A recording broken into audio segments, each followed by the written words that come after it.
పింకి పెళ్లి సుబ్బిసావుకు వచ్చిందంటే ఇదే. ఇన్నాళ్ళు ఏనుగు దంతాలతో తయారయ్యే అలంకార వస్తువుల కోసం ప్రపంచవ్యాప్తంగా ఏనుగులను చంపేస్తున్న అక్రమార్కులకు ఇప్పుడు మరొక బంపర్ ఆఫర్ రావడంతో తమ పరిధిని ఇంకింత పెంచుకుంటున్నారు. ఏనుగు చర్మంతో తయారయ్యే మందులకు ప్రపంచవ్యాప్తంగా బాగా డిమాండ్ పెరగడంతో వాటిని చాలా క్రూరంగా చంపేస్తున్నారు. చర్మం వలిచి పిల్స్, టానిక్స్ తయారు చేస్తున్నారు. ఇన్నాళ్ళు బాగా పెరిగిన దంతాలున్న ఏనుగులను మాత్రమే చంపేవారు.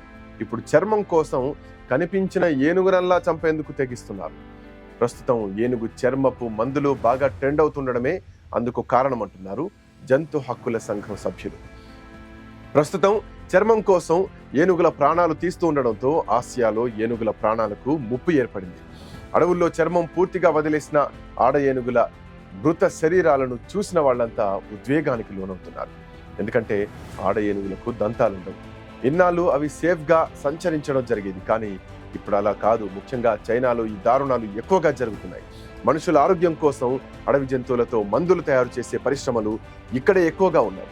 జంతువులను తినడంలోనూ చైనీయులే నెంబర్ 1 స్థానంలో ఉంటారు. గతంలోనూ ఏనుగుల సంహారం జరిగేది. దాంతో ఏనుగుల సంఖ్య ఇప్పటికే గణనీయంగా పడిపోయింది. అయితే అప్పట్లో ఏనుగు దంతాల కోసం వేట చేసేవారు. అలాగే అడవుల నరికివేత కూడా మరో కారణంగా ఉంది. ఇప్పుడు ఏనుగు చర్మం కోసం పెరిగిన డిమాండ్ మూడో కారణంగా ఆసియా ఏనుగులకు కొత్త ముప్పొచ్చి పడింది.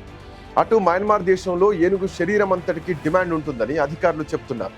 ముఖ్యంగా 5 ఆసియా దేశాల్లో ఈ రకమైనటువంటి వ్యాపారం జోరుగా నడుస్తోంది.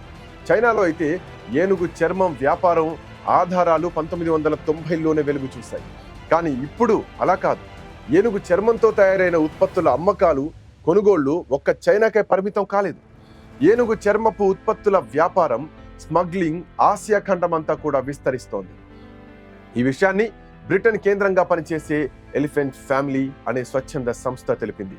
China, Myanmar, Lagos, Vietnam, Cambodia 5 Asia దేశాల్లో ఈ వాణిజ్యం సాగుతోందనే ఆధారాలు తమకు దొరికినట్టు ఒక ప్రకటనలో వెల్లడించింది. ఇంతకీ ఏనుగు చర్మానికి ఉన్నట్టుండి ఎందుకింత డిమాండ్ ఏర్పడిందో తెలుసుకునేటువంటి ప్రయత్నం చేద్దాం ఒకసారి.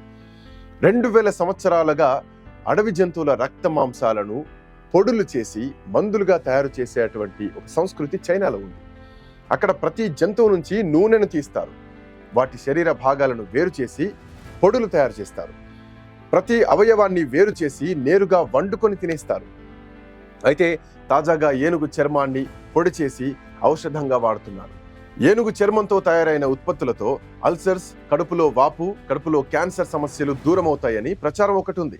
దాంతో ప్రత్యామ్నాయ వైద్యానికి మంచి డిమాండ్ ఉన్నటువంటి చైనాలో ఏనుగు చర్మపు పొడి కోసం జనం ఎగబడుతున్నారు. చర్మపు ఇన్ఫెక్షన్లకు ఉపయోగించేటువంటి క్రీమ్కు కూడా బాగా డిమాండ్ ఉంది. క్రీమ్ తయారీలో ఏనుగు కొవ్వుకు చర్మపు పొడిని కలుపుతారు. ఇది సదరు రోగులకు దివ్య ఔషధంగా పనిచేస్తుందని చైనీయుల నమ్మకం. వన్యప్రాణుల శరీర భాగాలతో చేసే వస్తువుల వ్యాపారాలపై చైనాలో నియంత్రణ తక్కువ ఉండేది. ఇప్పుడు అక్కడ కూడా కొంత నియంత్రణ ఏర్పడడంతో అక్కడి వ్యాపారులంతా ఆన్లైన్ విధానంలోకి మారిపోయారు. దుకాణాలు మూతపడ్డా గానీ ఆన్లైన్ వ్యాపారం జోరుగా నడుస్తోంది. ఆన్లైన్లోనే డబ్బులు చెల్లిస్తే కావలసిన వస్తువు చెప్పిన చోటకు సరఫరా చేస్తున్నారు. దీన్ని చైనా నియంత్రించలేకపోతోంది. అలాగే ఫ్యాషన్ పరిశ్రమ విషయానికొస్తే ఆభరణాల తయారీకి ఏనుగుల చర్మాన్ని కొంటున్నారు సదరు తయారీదారులు. చర్మాన్ని పూసల రూపంలోకి మార్చి బ్రేస్లెట్లు, నెక్లెస్లు తయారు చేస్తున్నారు. పాలిష్ చేసిన చర్మంతో పెండెంట్స్ చేసి అమ్ముతున్నారు.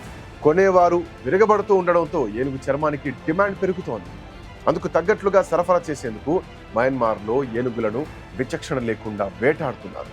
అడవుల్లో స్వేచ్ఛగా విహరించే ఏనుగులను వేటగాళ్లు విషపూరిత బాణాలతో దాడి చేస్తున్నారు. ఈ డాట్లు తగిలాక కొన్ని రోజుల పాటు ఏనుగులు నరకం అనుభవిస్తాయి. శరీరంలోని అణువణువు విష ప్రభావానికి గురవుతుంది. చర్మం ఒలవాలంటే ఏనుగు చనిపోకుండా ఉండాలి. అందుకే అది కదల్లేని పరిస్థితిలో చర్మం వదలడం మొదలు పెడతారు. అది వాటికి ప్రత్యక్ష నరకంగానే ఉంటుంది. ఏనుగు శరీరం నుంచి ప్రతి చదరపు అంగుళం సైజులో చర్మాన్ని సేకరిస్తారు. మయన్మార్లో సంప్రదాయ ఔషధాల అమ్మకాల సందర్భంగా ఏనుగు చర్మాన్ని బాహాటంగానే ప్రదర్శిస్తూ ఉంటారు. ఆయా దేశాల్లో వన్యప్రాణి సంరక్షణ చట్టాల అమలు విషయంలో వైఫల్యం కారణంగా ఈ ఆకృత్యాలు బాహాటంగానే జరిగిపోతున్నాయి. దీంతో ఇప్పటికే తగ్గిపోతున్న ఏనుగుల జాతికి అంతరించిపోయే ముప్పు ఏర్పడింది. ఆసియా ఖండంలో 13 దేశాల్లో ఏనుగులున్నాయి. అడవుల్లో ఉండే మొత్తం ఏనుగుల సంఖ్య 50,000కు లోపే ఉన్నట్టు గతంలో నిర్వహించినటువంటి లెక్కలు చెప్తున్నాయి. అయితే ఇందుకోసం దాదాపు 60% మన దేశంలోనే ఉన్నాయి. అయితే మన దేశంలో ఏనుగులను పూజిస్తారు. అందుకే ఏనుగుల సంఖ్య మన దేశంలో స్థిరంగా ఉంటుంది. పైగా మన దేశంలో వన్యప్రాణి సంరక్షణ చాలా ఎక్కువ. అందుకే భారత్లో ఏనుగుల సంఖ్య పెరుగుతోంది. అయితే ఆసియా ఏనుగుల్లో అంతరించిపోయే ముప్పున్న జాతులను international union for conservation of nature గుర్తించింది. ఆఫ్రికా ఆడ ఏనుగుల కన్నా ఆసియా ఆడ ఏనుగులు చిన్నవిగా, ఎత్తు తక్కువగా ఉంటాయి. ఆఫ్రికా ఆడ ఏనుగుల లాగా ఇవి దంతాలు ఉండయని చెప్పాలి వీటికి. అందుకే దంతాల కోసం ఏనుగులను వేటాడే వాళ్ళు ఆసియా ఆడ ఏనుగులను లక్ష్యంగా చేసుకోరు. కానీ చర్మం కోసం వేటాడే వారి నుంచి మాత్రం వీటికి ముప్పు ఏర్పడ్డది. ఏనుగు చర్మం కోసం వేట విచక్షణ రహితంగా సాగుతోందని అమెరికాలోని వర్జీనియాకు చెందిన స్మిథసోనియన్ కన్జర్వేషన్ బయాలజీ ఇన్స్టిట్యూట్ కూడా వెల్లడించింది. చర్మం వేట ఆడ మగ అనే తేడా లేకుండా అన్ని ఏనుగులకు వాటి సంతానానికి ముప్పు కలిగిస్తుందని తెలిపింది. కొన్ని ప్రాంతాల్లో ఏనుగు దంతాల వేటతో పోలిస్తే ఏనుగు చర్మం, మాంసం కోసం జరిగే వేట ఎక్కువగా జరుగుతోంది. ఇది ఏనుగుల సంఖ్యపై అధిక ప్రభావాన్ని చూపిస్తుందని సదరు సంస్థ వెల్లడించింది. మయన్మార్, చైనాల్లో ఏనుగుల చర్మాన్ని బహిరంగంగా అమ్ముతున్నారు. అటు వియత్నాంలోని మిన్హోవా జిల్లాలో అటవీ అధికారులు 2013లో ఒక ఏనుగు కళేబరాన్ని చూశారు.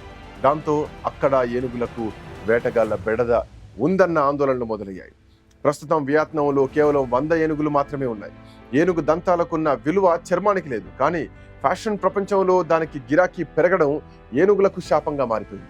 ఇక చర్మం విలువ విషయానికి వస్తే మయన్మార్లో ఏనుగు చర్మం కేజీ $108 అంటే 7,000 రూపాయలుగా, అంతకు పైగా అమ్ముతున్నారు కూడా. అక్కడి నుంచి తరలిపోయేటువంటి ఏనుగు చర్మం చైనాలోని గుయాంగ్జో నగరంలో $200 పలుకుతోంది. ఆన్లైన్లో దాని ధర $285గా విక్రయిస్తున్నారు. ఏనుగు చర్మంతో తయారు చేసే పూసల ధర గ్రాముకు $32గా ఉంది. అంటే సుమారు 2,200 అన్నమాట. ఏనుగు చర్మంతో చేసే వస్తువుల ధరలు అమాంతం పెరుగుతూ ఉంటే గిరాకీ కూడా మరింత పెరుగుతోంది. అది ఏనుగులకు మరింత ప్రమాదకరంగా మారుతుంది. మయన్మార్ ప్రభుత్వం ఈ సమస్యను గుర్తించి చర్యలు మొదలుపెట్టింది.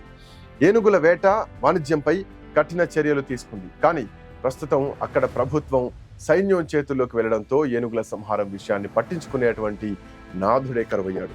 అంతర్జాతీయంగా వివిధ దేశాల సమన్వయంతో చర్యలు చేపడితేనే ఏనుగుల రక్షణ సాధ్యమవుతుంది. కానీ నానాటికి ఆసియా దేశాల్లో మారుతున్నటువంటి దేశకాల పరిస్థితుల గురించి, అంటే ఈ నేపథ్యంలో ఏనుగులను పట్టించుకునే వాళ్లే కనిపించడం లేదు.